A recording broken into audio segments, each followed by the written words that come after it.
during its darkest moments, Dr. King understood this and embraced it.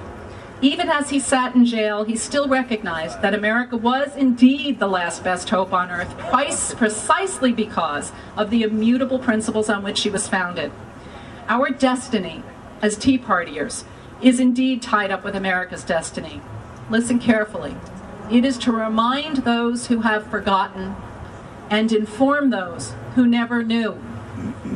If we learned anything from the election of Obama, it is that we can no longer show up to the polls, vote, brush our hands together, and go back to life the way it was, leaving the politics to those we elect. We are the beneficiaries of the freedom and democracy left to us by the Founding Fathers, defended by millions who fought for it.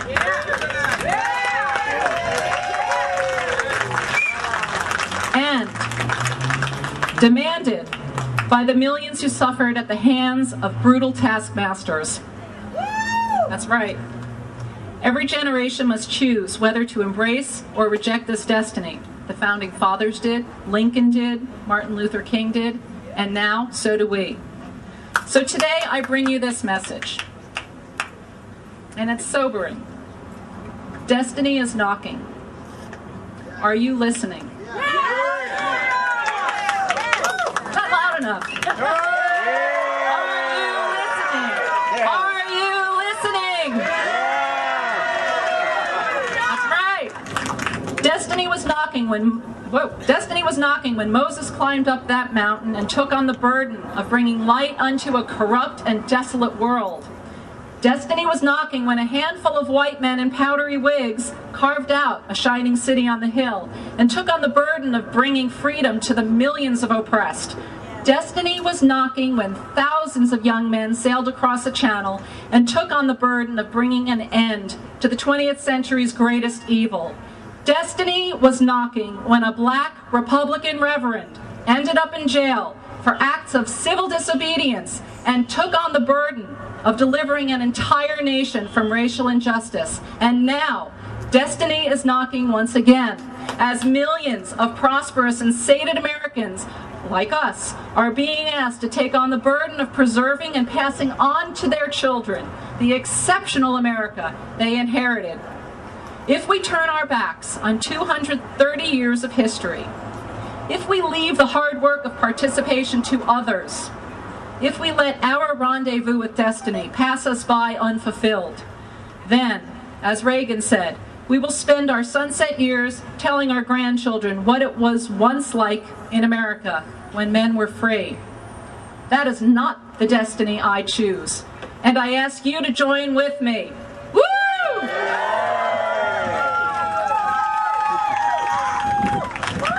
If you leave with nothing else today, in the words of Ronald Reagan, let it be this, that your assurance that those who come after us will say that in our time we did everything that could be done. We finished the race, we kept them free, we kept the faith.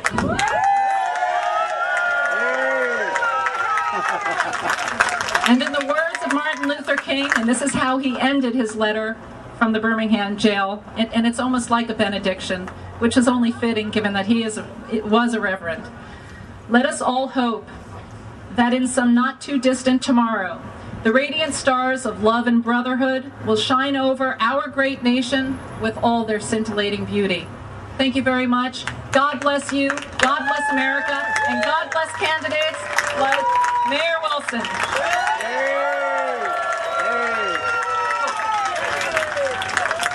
And on September 26th, come to the Group-A-Palooza in Mill Valley. It's for everybody in the Bay Area. It brings together conservatives from all over the Bay Area, conservative candidates, organizations. We're going to have Professor John Yoo speak, Brian Sussman, Melanie Morgan, Thomas Lifson, who is the editor of American Thinker. We have groups like Pacific Justice coming. We have groups like Pacific Research Institute. Hopefully Heritage will be there. Act for America. Republican parties around the area. So come on out and be with us. And my liberty.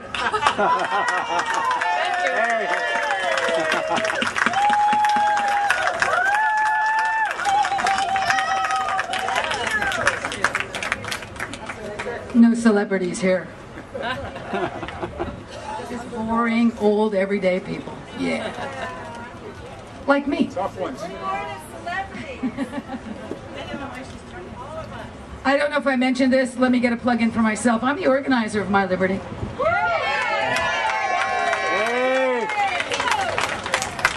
They're calling me the founder. It makes me feel really old. Like I should have a bust and a picture and be dead. Our next speaker is a guy who's been working, I don't want to say without recognition because that would be a lie, but without sort of Tea Party recognition necessarily, on his own, you know, because he really cared about what was going on in his town. And that is Matt Grocott. Matt is currently a city council member of San Carlos and stood up and ran for San Mateo Board of Supervisors in the last election. I'm really proud to know him. He is a great guy. And oh, there he is. I'd like to introduce Matthew Grocott.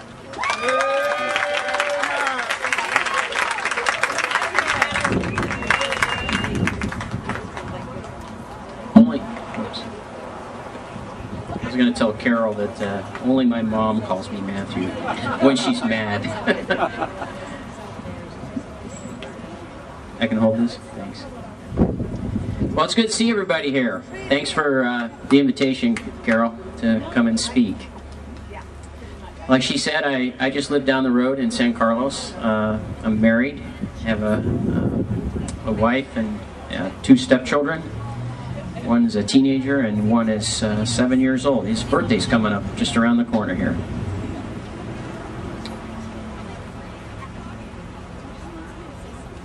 We hold these liberties, these truths, to be self-evident, that all men are created equal, that they are endowed by their Creator with certain unalienable rights, that among these are life, liberty, and the pursuit of happiness.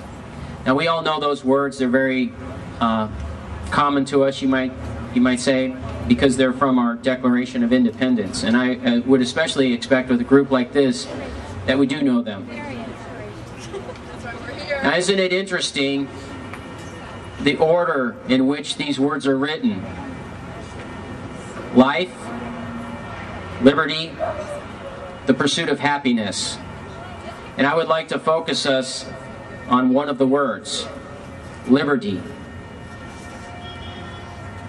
For this talk here, I'm going to personify liberty, and I'm going to call her Lady Liberty, if you will. Who is Lady Liberty?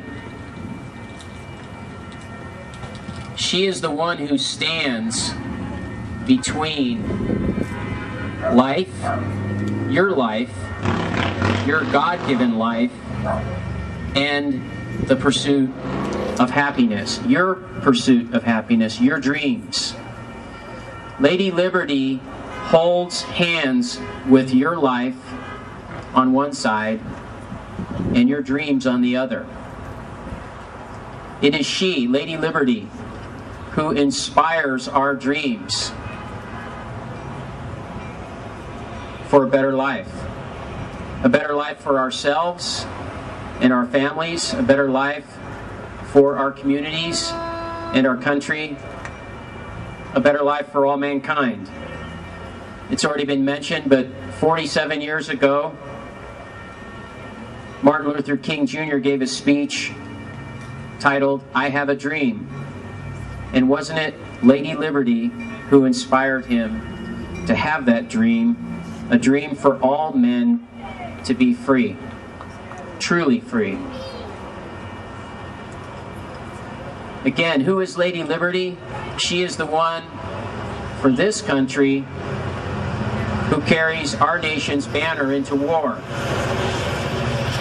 as she did in the beginning in the Revolutionary War for men's freedom, also in the Civil War for men's freedom, and in all wars since that this nation has entered into.